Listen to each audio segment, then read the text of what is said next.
Hello friends, I am your maths mentor Manisha और आज हम कर रहे हैं मैट्रिक्स का फिफ्थ पार्ट। मैट्रिक्स का हम कवर कर रहे थे और उसमें हमने कहाँ तक कर लिया था। मैंने बताया था कुछ थ्योरम्स करवा रही हूँ, ठीक है। उससे आगे आज भी कुछ थ्योरम्स हैं, इंपॉर्टेंट रिजल्ट हैं, वो सारे हम डिस्कस करेंगे। बीच में कुछ एक आध क्वेश्चन है, वो भी हम इसमें आज डिस्कस करेंगे।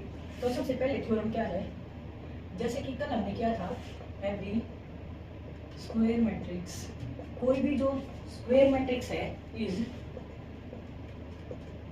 uniquely expressed as sum of Hermitian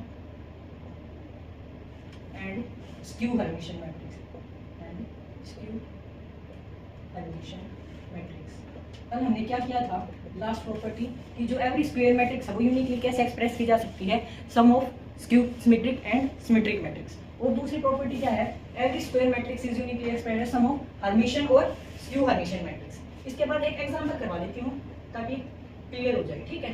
और एग्जांपल क्या है,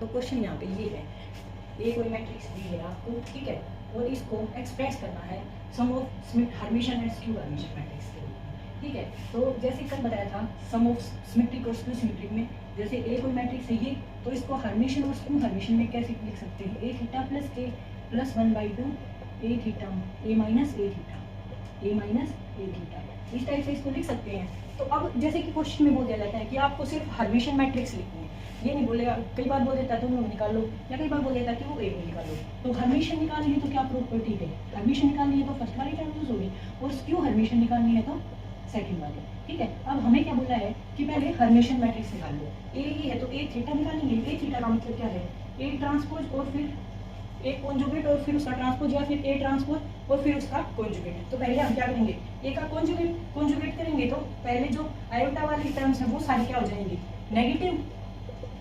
कॉन्जुगेट करेंगे तो जो जो जहाँ जहाँ आयोटा है वो सारी टर्म्स क्या हो जाएंगी, नेगेटिव है तो पॉजिटिव, और पॉजिटिव है तो वो क्या हो जाएंगी, नेगेटिव हो जाएंगी, ठीक है। ये हमने कॉन्जुगेट कर दिया। और अब इसका क्या करेंगे, ट्रांसपोज। तो ट्रांसपोज करेंगे तो क्या हो जाएगा, यहाँ लिख देते, ट्रांसपोज करेंगे तो रो को कॉलम में चेंज कर देंगे और कॉलम को रो में चेंज कर देंगे, ठीक है, ठीक। अब हमें क्या निकालना है, अब ट्रांसपोज कॉन्जुगेट हो गए, क्या आ गया ये हमारा ए थीटा की वैल्यू ये आ गई अब हमारी, ठीक है। यहाँ से इसको इरेज कर दीजिए। अब हमें क्या निकालना है, जो भी बोला है अब हम वो निकालेंगे। मान लो हमें बोला है हर्मिशियन, हमें बोला है हर्मिशियन मैट्रिक्स। हर्मिशियन मैट्रिक्स के लिए क्या था, 1/2 of A plus A theta. तो पहले 1/2 तो बाद में करेंगे, पहले ए प्लस ए थीटा, इन दोनों को क्या कर देंगे, ऐड करेंगे। तो 1/2 को हम बाहर रखेंगे, ए और ए थीटा को ऐड करेंगे, कितना आ जाएगा 5 + 3 आयोटा और प्लस 5 - 3 आयोटा, ये कितना है 2 आयोटा, ये कितना है प्लस का 6, ये कितना है 3 + 5 आयोटा, ये कितना है -2 - 7 आयोटा, ये कितना है 6, ये कितना है -2 आयोटा, ये कितना है 7 आयोटा, ये कितना -7 आयोटा, ये कितना है 1 - 4 आयोटा, ये कितना है -4 आयोटा, यहाँ कितना बच गया 3 - 5 आयोटा, -2 + 7 आयोटा, ये कितना है 4 आयोटा, यहाँ कितना है +1 + 4 आयोटा, ये कितना है 7 और +7। तो a + a थीटा कर दिया हमने, 1/2 हमारा बाहर चल रहा है, ठीक है। कितना हो गया, ये 3 आयोटा से 3 आयोटा कैंसिल हो गया, यहाँ ये 7 आयोटा से ये 7 आयोटा कैंसिल हो गया, जो कैंसिल हो रहा था मोस्टली सब कैंसिल कर गया। और अब कितना बच गया, ये 5 और 5 10, ये कितना बच गया 2 आयोटा + 6, ये कितना हो गया, ये कितना हो गया 1 और -2 आयोटा, ये कितना हो गया 6 - 2 आयोटा, ये कितना हो गया 0, ये कितना होगा 1 - 8 आयोटा, यहाँ कितना बच गया ये 1, ये 1 और ये +2 आयोटा, ये कितना बच गया 1 + 8 आयोटा, और यहाँ कितना बच गया 14। तो देख लो ये हमारी कैसी मैट्रिक्स आ गई, skew Hermitian matrix, Hermitian matrix. और हर्मिशियन मैट्रिक्स के बारे में मैंने बताया था कि उसके डायगोनल की जो एंट्रीज हैं वो या तो कंप्लीटली रियल होंगी, प्योरली रियल होंगी, या फिर जीरो होंगी। कैसे हैं डायगोनल एंट्रीज, प्योरली रियल्स हैं, प्योरली रियल है। जो ये वाली इनके टर्म्स हैं ये एक दूसरे के कॉन्जुगेट में होंगे, कॉन्जुगेट पेयर है। देखो जहाँ 1 + 2 आयोटा या 1 - 2 आयोटा, 1 + 8 आयोटा 1 - 8 आयोटा है। तो ये कैसी मैट्रिक्स आ गई हमारी, हर्मिशियन मैट्रिक्स। अब अगर इसी में स्क्यू हर्मिशियन पूछे तो 1/2 ऑफ a - a थीटा कर देंगे और इसी टाइप से उसको कंप्लीटली हम क्या कर देंगे, सोल्व कर देंगे।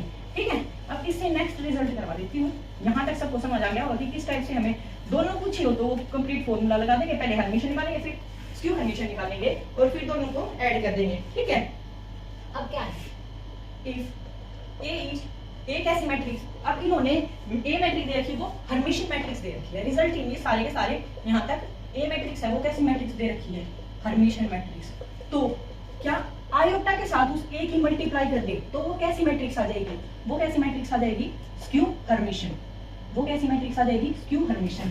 मान लो ये 1 1 1 ले लेते हैं, ये 2 - 3 आयोटा, ये 2 + 3 आयोटा है, ये 5 - 2 आयोटा है, ये 5 + 2 आयोटा है, ये 3 है और ये कर देंगे हम, ये 3 है तो ये होगा -3। ठीक है, हो गया। हर्मिशन मैट्रिक्स है नेगेटिव नेगेटिव आयोटा नहीं तो इसको कैसे भी लिख सकते। ठीक है, अब इसको हम स्क्यू हर्मिशन आयोटा से चेंज करेंगे।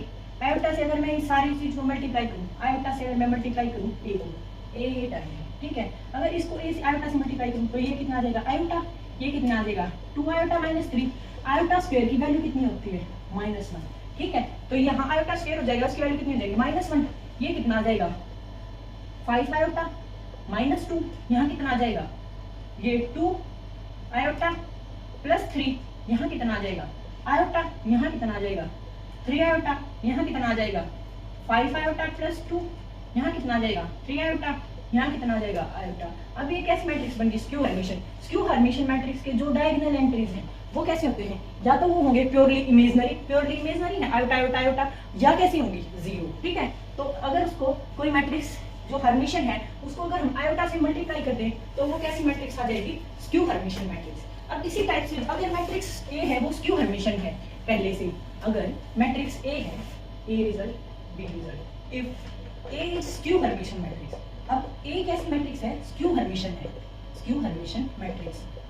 तो जो आयोटा ए है, देन आयोटा ए, अब यहाँ पे हर्मिशन थी तो स्क्यू हर्मिशन, अगर आप स्क्यू हर्मिशन है तो कैसी मैट्रिक्स आ जाएगी, हर्मिशन मैट्रिक्स। कैसी मैट्रिक्स आ जाएगी, हर्मिशन मैट्रिक्स। ठीक है, मान लो किसी मैट्रिक्स को यहाँ पे ए बी सी लिख देती हूँ, D E F H I J.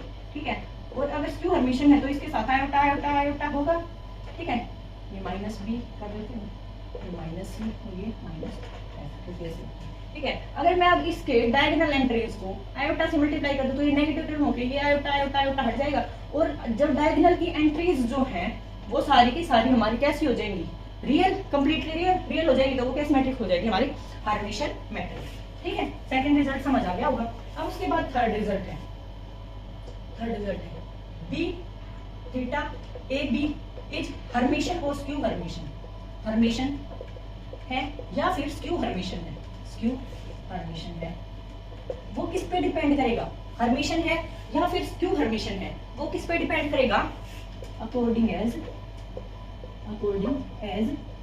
A is Hermitian और स्क्यू हर्मिशन, स्क्यू हर्मिशन और स्क्यू हर्मिशन। जैसे कि हमने ट्रांसपोज वाले में देखा था, हम ट्रांसपोज कर रहे थे बी ट्रांसपोज ए बी।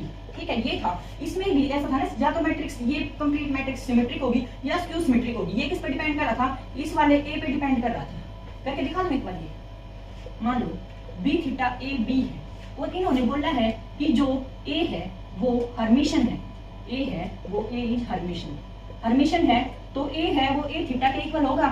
अब इनका भी कंप्लीट का क्या ले लेंगे, ट्रांसपोज कॉन्जुगेट। ट्रांसपोज कॉन्जुगेट लेंगे तो वो रिवर्स लॉ को फॉलो करता है, बी थीटा ए थीटा और बी थीटा की पावर थीटा।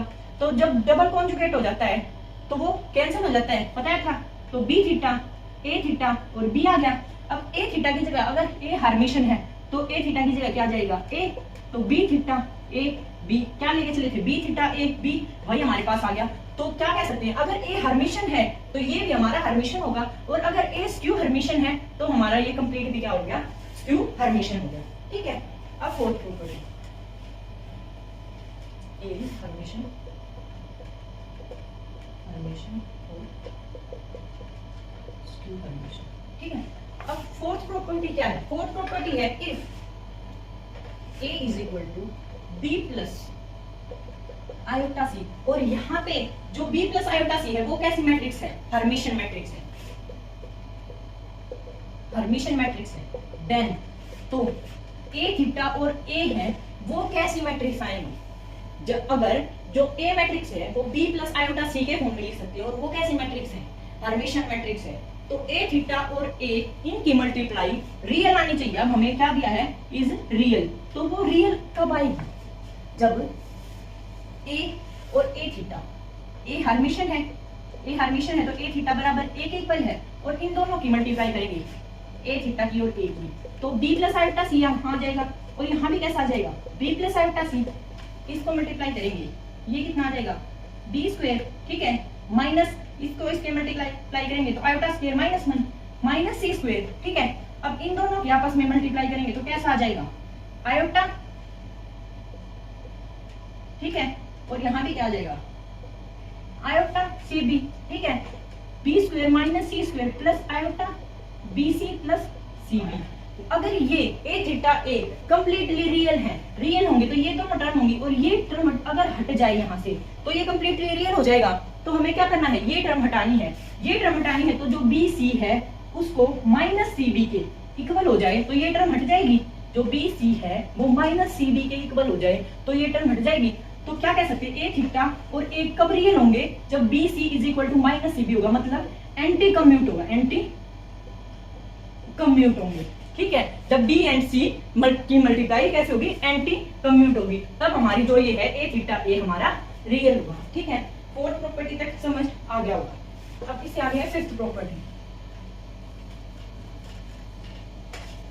जितनी भी थ्योरम्स हैं या जो भी एग्जांपल, जो भी आपके रिजल्ट दिए हुए वो मैं सब के सब आपको लिखवा के करवा रही हूँ ताकि थोड़ा आइडिया हो जाए। और एग्जाम में हमें ये नहीं है कि हमें आता ही सारा का सारा, कुछ कई बार ये होता है कि हाँ मैंने ये पढ़ा था, हिट कर जाता है, हमें ऑप्शन तो टिक करने हैं, कोई लिखना थोड़ी होता है हमें। अब है हर्मिशियन मैट्रिक्स। कोई भी हर्मिशियन मैट्रिक्स है उसको हम कैसे लिख सकते हैं? Every Hermitian matrix A is written as A is equal to B plus iota C, इस टाइप से लिख सकते हैं। और उसमें जो C है वो कैसा होगा? जो हमारा C है वो रियल और स्क्यू सिमेट्रिक होगा, और जो B है केयर, जो B है B इज रियल होगा और सिमेट्रिक होगा।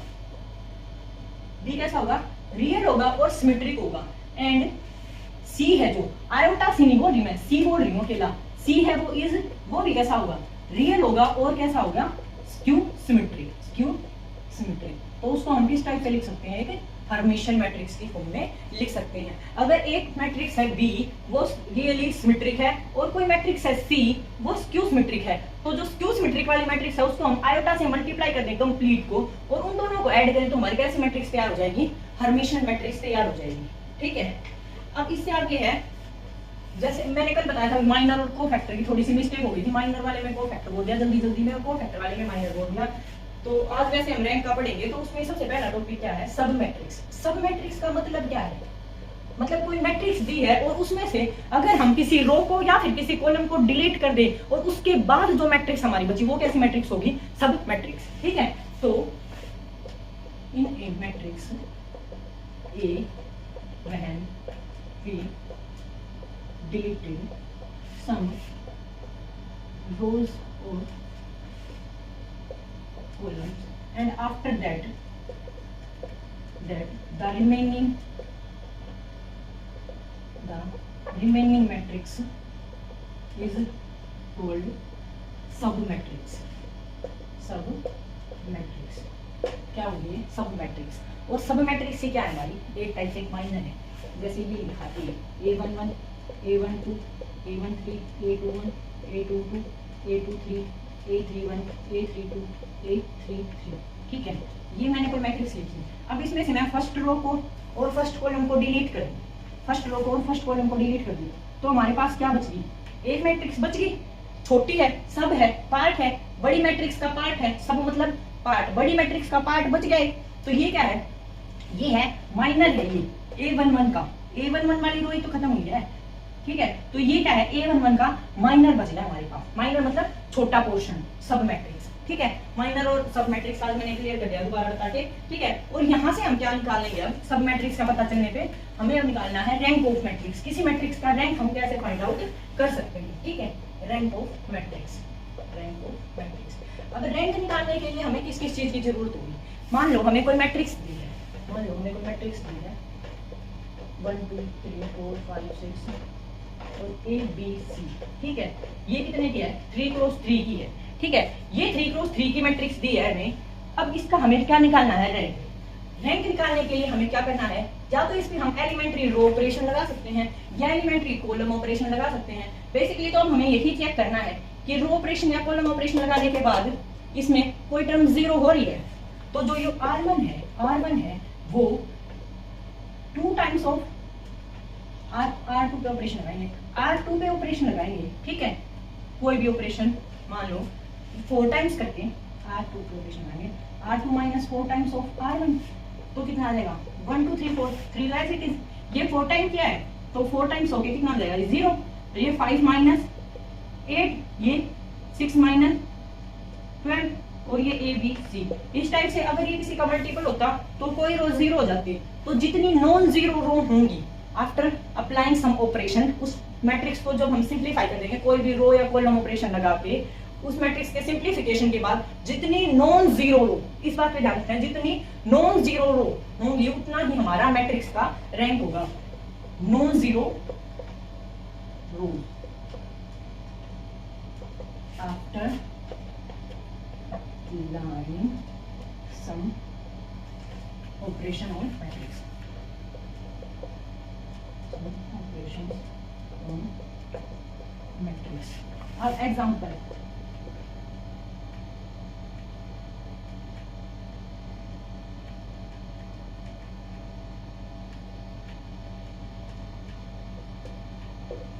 ठीक है, ये कितने क्रॉस कितने की मैट्रिक्स है, 3 क्रॉस 3 की मैट्रिक्स है। अब हमें बोल दे रैंक निकालो इस मैट्रिक्स का, ठीक है। इस मैट्रिक्स का रैंक निकालने के लिए अब हमें क्या करना है, सबसे पहले ये देखेंगे ये वाली रो की मल्टीपल है और ये वाली रो की मल्टीपल है, कुछ ना कुछ इनमें आपस में कनेक्शन है। तो सबसे पहले हम क्या कर लेंगे, जो R3 है उस पे ऑपरेशन लगाएंगे, R3 में से 2 टाइम्स ऑफ R2 को सब्ट्रैक्ट करेंगे, ठीक है। और ऑपरेशन है ना वो अलग अलग लगाने हैं, अगर एक साथ 2 3 ऑपरेशन लगाओगे ना तो उसमें गलती होने के ज्यादा चांसेस हैं, ठीक है। 1 2 3 2 4 6 है, यहाँ पे कितना है 4 माइनस 4, क्योंकि 2 टाइम्स किया हमने, ये कितना था 8 माइनस 8, ये क्या था 12 माइनस 12, ये कैसी आ गई 0 0 0 मैट्रिक्स आ गई, 0 0 0 आ गई ये तीनों, ठीक है। अब उसी टाइप से ये इसका मल्टीपल है 1 2 3 2 4 6 0 0 0, ये हमारी एक मैट्रिक्स आ गई। अब ये इसका 2 टाइम्स करके इसमें से सब्ट्रैक्ट करेंगे तो क्या आ जाएगा 1 2 3 0 0 0 और 0 0 0। तो नॉन जीरो रो कितनी है, एक। तो हमारी मैट्रिक्स का रैंक कितना आ गया, रैंक कितना आ गया, एक। नॉन जीरो रो के इक्वल आएगा, एक तो डेफिनेशन थी ये कि नॉन जीरो रो के इक्वल आएगा, या फिर कोई नॉन जीरो माइनर। जब हम मैट्रिक्स का डिटरमिनेंट निकालें 1 2 3 2 4 6 और, ठीक है, ये मैट्रिक्स है। हम जब इस मैट्रिक्स का डिटरमिनेंट निकालेंगे, मान लो डिटरमिनेंट निकालना है, ठीक है, मैट्रिक्स दिए इसका डिटरमिनेंट निकालेंगे, डिटरमिनेंट निकालेंगे तो 1, ये कितना हो जाएगा 72 बात 72, प्लस माइनस प्लस लेना होता है, उसी टाइप से इधर भी प्लस माइनस प्लस लेना होता है, किसी साइड से ले लो। 2 आ गया, यहाँ से ये वाली रो और ये वाली रो खत्म, ये 36 माइनस 36 प्लस 3, यहाँ से ये खत्म, ये कितना आ गया 24 माइनस 24, तो कितना आ गया ये 0। 3 क्रॉस 3 का इसका मतलब हमारा रैंक नहीं हो सकता, क्योंकि इसका डिटरमिनेंट कितना आ गया 0। अब हम 2 क्रॉस 2 का कोई ऐसा माइनर चेक करेंगे जो नॉन जीरो, तो चेक करें पहले 2 क्रॉस 2 का कोई माइनर। मान लो सबसे पहले हम ये वाला माइनर ले लेंगे, ये वाला माइनर लेंगे तो ये भी 4 माइनस 4, ये भी 0, मतलब नॉट पॉसिबल। अब ये ले लें, ये कितना है ये वाला 12 माइनस 12, ये भी 0, मतलब ये भी नॉट पॉसिबल। तो 2 क्रॉस 2 का भी कोई ऐसा माइनर हमें नहीं मिल रहा जो नॉन जीरो हो। तो ऑर्डर ना तो ऑर्डर उसका कितना हो सकता है 3 हो सकता है, और ना 2 हो सकता है कोई, क्योंकि ना तो कोई माइनर 3 का है ऐसा जिसका डिटरमिनेंट 0 ना हो, ना कोई माइनर 2 का है ऐसा जिसका डिटरमिनेंट नॉन जीरो हो। तो हमारा रैंक कितना पॉसिबल है फिर तो 1, और 0 किसी भी मैट्रिक्स का रैंक कभी भी 0 पॉसिबल नहीं हो सकता, कम से कम रैंक कितना होगा 1 होगा, ठीक है। ये बात आपको समझ आ गई होगी, ठीक है। अब एक बात है, जो हमारी आइडेंटिटी मैट्रिक्स है, आइडेंटिटी मैट्रिक्स है उसका रैंक कितना होता है ये आपको हमेशा ध्यान रखना है, ठीक है। आइडेंटिटी मैट्रिक्स का जो रैंक है, आइडेंटिटी मैट्रिक्स का जो रैंक है रैंक, कितना रैंक होगा? जितने ऑर्डर की आइडेंटिटी मैट्रिक्स होगी, depends on order of identity matrix, order of identity matrix. मान लो ये है 1 0 0 1, ठीक है। ये 1 क्रॉस 1 की मैट्रिक्स थी, 1 क्रॉस 1 की है, तो इसका डिटरमिनेंट तो पहले ही नॉन जीरो दिख रहा है। डिटरमिनेंट कितना आ जाएगा? 1, क्योंकि एक ही है। अब ये वाली है 2 क्रॉस 2 की है, ठीक है। 2 क्रॉस 2 की है, तो इसका डिटरमिनेंट निकालेंगे तो कितने के इक्वल आ जाएगा? 1 माइनस 0, 1 के इक्वल। नॉन जीरो है तो इसका रैंक कितना होगा? इसका रैंक कितना होगा? 2, क्योंकि 2 वाला माइनर है, उसका रिजल्ट कितना है? 1। नॉन जीरो है जो कि नॉट इक्वल टू 0 है, और इसका रैंक कितना है? 1 है। वैसे ही अब हम 3 क्रॉस 3 की 1 0 0 0 1 0 0 0 1, ये 3 क्रॉस 3 की मैट्रिक्स है। अब 3 क्रॉस 3 की मैट्रिक्स का हम कोई एक माइनर ले, 3 का डिटरमिनेंट ओपन करें, 1 माइनस 0 प्लस का, अब ये माइनस का 0 0 है तो अंदर कुछ भी हो 0, फिर ये प्लस का 0, ये अंदर कुछ भी हो 0, तो कितना आ जाएगा रैंक? यहाँ पे वैल्यू 1, जो कि फिर नॉन जीरो है। 3 क्रॉस 3 वाले में भी अब नॉन जीरो आ गया, तो नॉन जीरो है तो रैंक कितना हो गया? 3, ठीक है। इस टाइप से याद रखना है कि आइडेंटिटी मैट्रिक्स का रैंक उतना ही होगा जितने क्रॉस जितने की या जितने ऑर्डर की वो हमारी आइडेंटिटी मैट्रिक्स होगी। और अब डायगोनल मैट्रिक्स में भी ऐसी प्रॉपर्टी कुछ फॉलो करती है। मान लो ये कोई डायगोनल मैट्रिक्स है, ये कोई डायगोनल मैट्रिक्स है 1 1 1 2 3 0 0 0 0, ठीक है। ये कोई डायगोनल मैट्रिक्स है। डायगोनल के एलिमेंट्स कितने हैं? 3 तक हैं, 3 क्रॉस 3 की है, तो इसका रैंक भी हमेशा याद रखना है, कितना होगा? 3, ठीक है। डायगोनल के एलिमेंट्स जब नॉन जीरो होंगे, मान लो अब ये है 1 2 3 0 1 0 0 0 0, वैसे तो मैट्रिक्स है ये 3 क्रॉस 3 की, वैसे तो मैट्रिक्स कितने की है? 3 क्रॉस 3 की, पर इसमें जो लास्ट वाली रो है उसके सारे के सारे एलिमेंट पहले से ही 0 है। तो हमने क्या कहा था कि वो रो देखनी है जो हमारी नॉन जीरो, तो नॉन जीरो रो कितनी है? 2, तो रैंक कितना आ जाएगा उसका? 2। यहाँ रैंक कितना आ जाएगा? 3। नॉन जीरो रो कितनी है? तीनों की तीनों हमारी कैसी हैं? नॉन जीरो रो। तो डायगोनल एलिमेंट्स में भी, डायगोनल जो है मैट्रिक्स, उसमें भी क्या ध्यान रखना है? जितनी नॉन जीरो रो होंगी, जितनी नॉन जीरो रो होंगी वो रैंक होगा मैट्रिक्स का, ठीक है। और अब एक बात हो गई,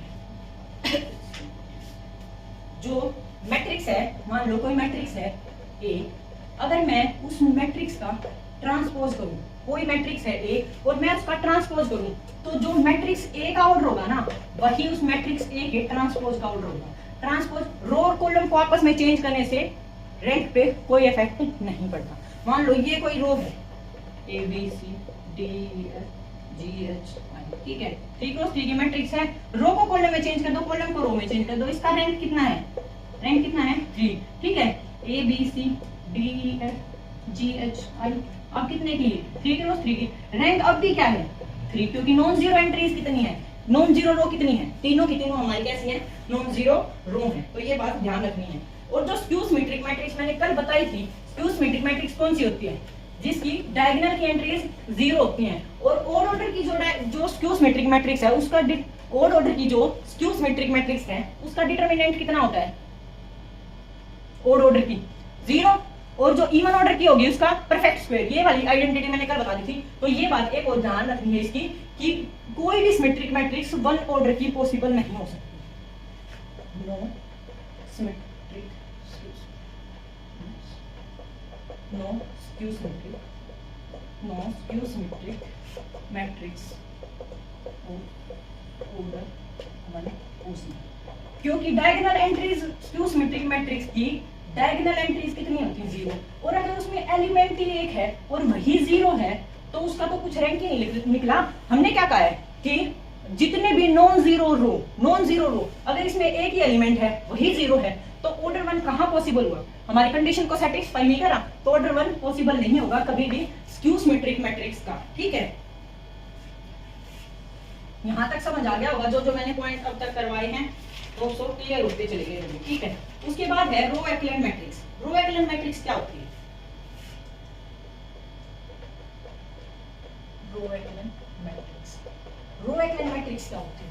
रो एक्लेन मैट्रिक्स वो होती है, रो का मतलब क्या है? कि जो भी ऑपरेशन लगेगा ना वो हमेशा रो पे लगेगा। कोई भी जो भी हम ऑपरेशन अप्लाई करेंगे ना वो सारे के सारे ऑपरेशन किस पे जाएंगे, रो पे जाएंगे। और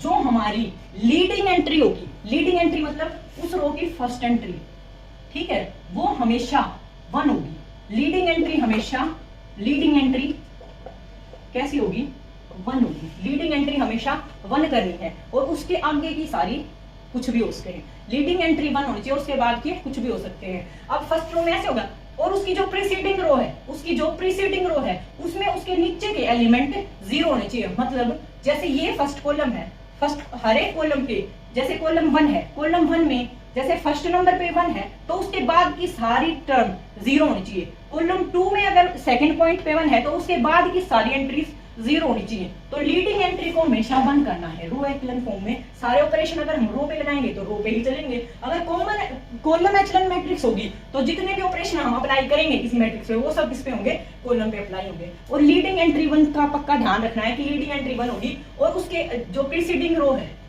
है उसमें जो पहली लीडिंग एंट्री थी उसके नीचे 0 होगा और जो नेक्स्ट टर्म है वो उसकी लीडिंग एंट्री होगी और वो फिर से 1 होगी। और फिर जो सेकंड वाली रो है उसके बाद थर्ड रो पे आएंगे मतलब प्रीसीडिंग रो पे तो उसके नीचे भी 2 0 होंगे और जो फर्स्ट लीडिंग एंट्री होगी वो कैसी होगी, 1 होगी। ठीक है, रो एचलन फॉर्म समझ आ गई होगी। ठीक है, तो इसमें क्या है कि प्रत्येक कॉलम क्या करेगा, प्रत्येक कॉलम की लीडिंग एंट्री कितनी होगी, 1। ठीक है, और जो रो है, रो ऑपरेशन लगाएंगे तो वो किस पे लगेगी, सबके सब ऑपरेशन रो पे। और जो मैट्रिक्स है वो कैसी होगी, रो एचलन मैट्रिक्स। ठीक है, अब इसके लिए कुछ कंडीशन सेटिस्फाई करनी होती हैं, वो मैं एक बार बोल के बता देती हूँ। अभी मैंने वैसे बता तो दिया है पर फिर भी एक बार मैं दोबारा से बता देती हूँ कि जो फर्स्ट है non zero element each row का वो क्या होगा, 1 होगा। मतलब लीडिंग एंट्री कैसी होगी, 1। ये बीएसएसबी में ये क्वेश्चन पूछे गए हैं। और all the non zero row preceding the zero row, all the non zero row ये है और ये है तो उसके प्रीसीडिंग क्या होगा, 0 होंगे।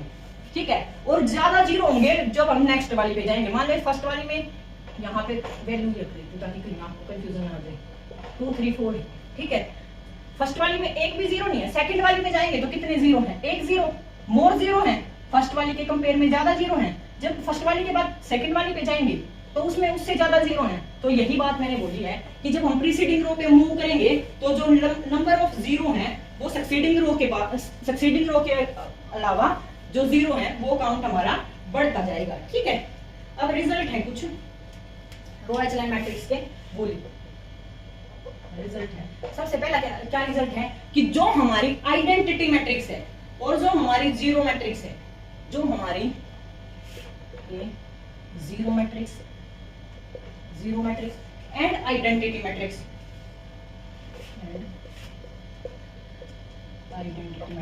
ये कैसी होगी, row reduce matrix, row echelon matrix में काम होती है। ठीक है, जीरो मैट्रिक्स में 0 लेके हमें बस एक ही टर्म लेंगे, हम दूसरी टर्म लेंगे ही नहीं। तो कैसी मैट्रिक्स है, जो हमारी जीरो मैट्रिक्स है 1 क्रॉस 1 होगा। और जो हमारी आइडेंटिटी मैट्रिक्स है ये इसी ऑर्डर की, ये कैसी मैट्रिक्स है, रो एचलन मैट्रिक्स। ठीक है, फिर रैंक है जो रो एचलन मैट्रिक्स का। सेकंड रिजल्ट क्या है, जो रैंक है रो एचलन मैट्रिक्स का वो कैसे फाइंड करना है, रो ऑपरेशन लगाते हैं। जो रैंक है, rank of row echelon matrix, row echelon matrix is number of non zero rows in the matrix. ठीक है, और उसी टाइप से rank of column echelon matrix हो तो वहां number of non zero columns in matrix. ठीक है, उसमें क्या आ जाएगा, number of non zero columns in matrix. Next result है every matrix is row equivalent to row echelon matrix. Row echelon matrix, कोई भी जो रो इक्विवेलेंट मैट्रिक्स होगी वो कैसी मैट्रिक्स होगी, रो echelon matrix.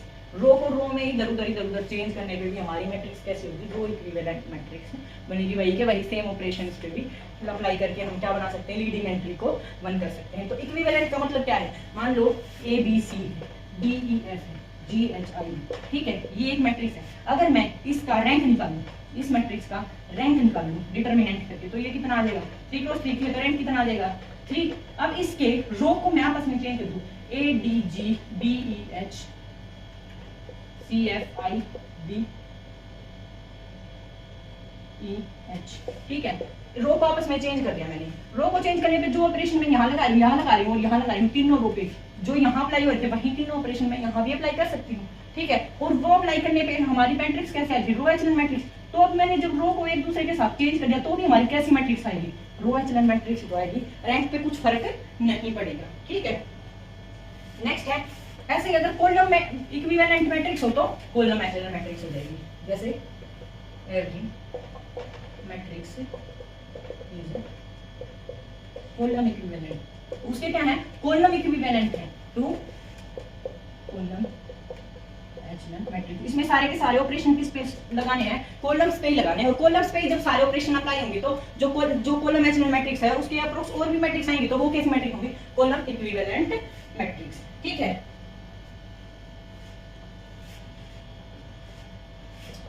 If A is row एचलन है, रो एचलन मैट्रिक्स है, अगर A है वो रो एचलन मैट्रिक्स है, और अगर मैं उसका ट्रांसपोज कर दूं, if A is row echelon matrix and transpose